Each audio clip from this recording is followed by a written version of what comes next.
Assalamualaikum warahmatullahi wabarakatuh. Saya Yeni Yuli Agustin, salah satu anggota dari kelompok 1.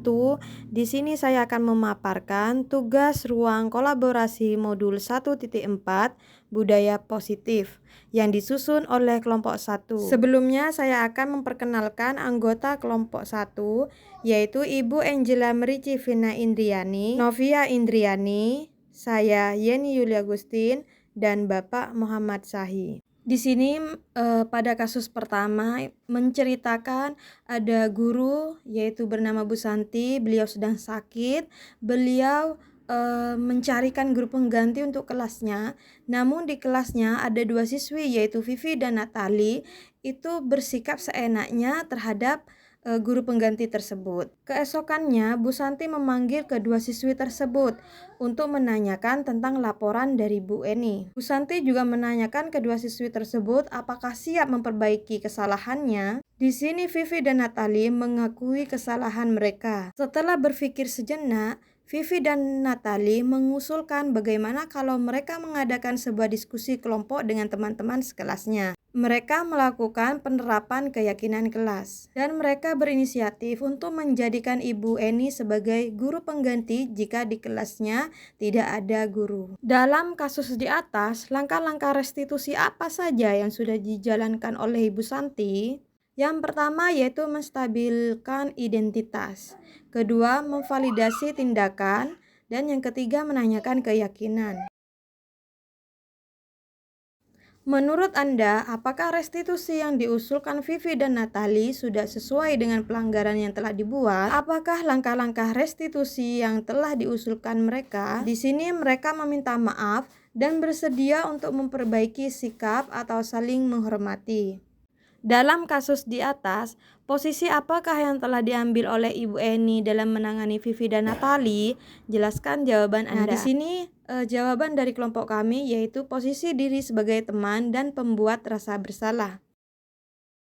Jika Anda adalah Pak Hasan, bagaimana Anda menyikapi langkah yang ditempuh Ibu Santi? Mendukung atas langkah yang telah diambil Bu Santi demi menyelesaikan permasalahan Vivi, Natali, dan Bu Eni. Selanjutnya pada kasus 2. Pada kasus ini ada seorang siswi bernama Sabrina. Dia bangun terlambat dan terburu-buru untuk pergi ke sekolah. Namun saat sampai di depan gerbang sekolah, dia menyadari kalau sepatu yang dipakai adalah bukan sepatu warna hitam. Di sini dia mendapatkan teguran dari gurunya. Sabrina berusaha menjelaskan, namun guru tersebut tetap mengejudge Sabrina bahwa Sabrina salah. Di sini Sabrina berusaha untuk meminta maaf dan tetap memakai sepatunya. Namun guru tersebut yaitu Pak Lukman tetap menghukum Sabrina, yaitu dengan melepas sepatunya. Tapi Sabrina di sini merasa malu. Dia berdiam diri di dalam kelasnya tanpa alas sepatu. Dalam kasus di atas, sikap posisi apakah yang diambil oleh Bapak Lukman? Jelaskan apakah indikatornya. Nah, di sini posisi Pak Lukman adalah posisi sebagai penghukum. Pak Lukman bersikeras pada peraturan yang telah berlaku. Bila Bapak Lukman mengambil posisi seorang manajer, apa yang akan dikatakannya? Pertanyaan-pertanyaan seperti apakah yang akan diajukan kepada Sabrina? Jelaskan. Di sini berupa percakapan antara Pak Lukman dengan Sabrina. Kira-kira bila Anda adalah kepala sekolah di sekolah tersebut, nilai kebajikan apa yang ingin dituju oleh peraturan harus berwarna hitam? Ada nilai kebajikan, kedisiplinan, dan juga kerapian. Bagaimana Anda menyikapi langkah yang diambil Pak Lukman mengenai kasus tersebut? Sangat tidak setuju karena Pak Lukman terlalu mengekang yang berdampak pada mental murid. Lanjut pada kasus ketiga.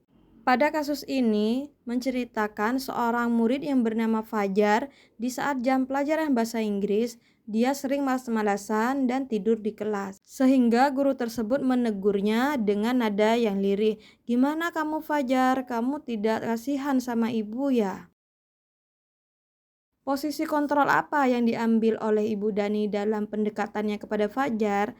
Nah, di sini yang diambil adalah pembuat merasa bersalah. Membaca sikap Fajar, kira-kira kebutuhan apa yang diperlukan oleh Fajar, yaitu kasih sayang dan ingin diterima. Bila mana Ibu Dani mengambil posisi pemantau, apa yang akan dilakukan atau dikatakan olehnya? Pertanyaan-pertanyaan seperti apa yang akan diajukan? Jelaskan. Apa yang kamu rasakan ketika pelajaran bahasa Inggris? Mengapa Fajar melakukan hal itu? Nah, ini termasuk seperti asesmen diagnostik. Lalu menanyakan tentang sikapnya di dalam kelas. Apabila Anda adalah kepala sekolah di sekolah Fajar dan mengetahui hal ini, bagaimana tindak lanjut Anda? Saya akan membuat keyakinan kelas dan juga berkolaborasi dengan orang tua Fajar, wali kelas, BK, dan Ibu Dani untuk mencari solusi bersama. Dengan menerapkan segitiga restitusi. Kasus keempat, ada 2 orang murid yaitu Anto dan Dino yang sedang bermain basket di lapangan. Namun karena ada kesalahpahaman terjadilah cekcok adu mulut. Salah satu dari mereka yaitu Dino tersulut emosi sehingga tidak sengaja menarik kemeja Anto dengan kasar sampai 3 kancingnya terlepas. Mereka dibawa ke kepala sekolah. Bu Suti melontarkan pertanyaan-pertanyaan dan menanyakan tentang keyakinan sekolah. Bu Suti menanyakan kepada Dino apakah yang akan dia lakukan untuk menggantikan 3 kancing Anto yang terlepas. Dino berpikir sejenak namun menjawab, "Wah, tidak tahu Bu, saya lem kembali mungkin ya Bu." Lalu Ibu Suti menyarankan untuk menjahit kancing baju tersebut. Lalu Dino dan Anto pergi pada guru tata busana untuk menanyakan cara menjahit kancing baju. Nah, saat jam pulang sekolah, mereka sudah akrab kembali. Posisi kontrol apa yang telah dipraktikkan oleh kepala sekolah? Hal apa saja yang dilakukannya sehingga Anda berkesimpulan sedemikian? Posisi kontrol sebagai manajer. Di sini sudah terlihat jelas Bu Santi sempat menanyakan tentang keyakinan sekolah yang telah disepakati. Kemudian meminta Dino untuk memperbaiki kancing baju dari Anto. Dalam kasus tersebut, bagaimana Dino dikuatkan, bagaimana Anto dikuatkan oleh Ibu Suti? Dino dikuatkan dengan melihat masalah yang diakibatkannya, sedangkan Anto dikuatkan dengan sikap netral guru dan melihat masalah apa yang diakibatkan dari permasalahan tersebut. Kira-kira nilai-nilai kebajikan atau keyakinan sekolah apa yang dituju dalam kasus tersebut? Jelaskan. Yang pertama, tenggang rasa. Di dalam satu tim ataupun pertemanan harus mencerminkan rasa saling menghargai. Kedua, tanggung jawab. Dino memperbaiki kancing baju Anto yang mencerminkan sikap tanggung jawab atas perbuatannya. Demikianlah hasil diskusi dari kelompok 1. Terima kasih. Salam guru penggerak.